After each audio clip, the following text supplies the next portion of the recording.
Miss Bridgewater, could you trace your family history as far back as you can recall?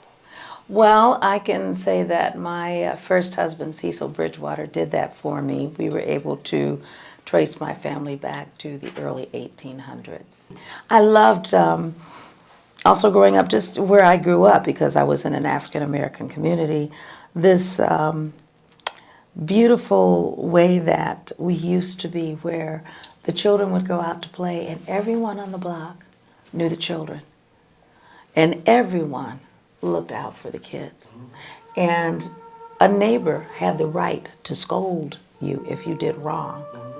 And I went to Mali in 2004. From 2004 to 2006, I made a few trips to Mali because I was trying to find my African ancestry, which I believe stems from this region of West Africa that's now called Mali. And I noticed in Bamako, which is the capital, that it's the same. And I was like, oh, so this tradition has carried on. They would, bring out chairs if somebody didn't have a TV.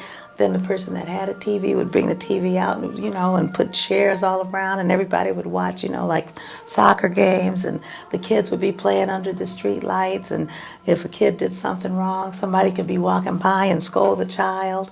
I saw a strange woman walking down the street break up a fight between two schoolgirls, and then I saw in like marketplaces the women would get together and braid each other's hair, and I just remember, we all had porches, when I was a little girl, and we would sit on porches and do each other's hair, and it was just wonderful like that. There are some things the passage did not take away. This is true. This is true. So that was wonderful to see, and that helped me to understand a lot of how I am and how my people are, and at least where I grew up, and that the apple just doesn't fall far from the tree. This is a genetic thing.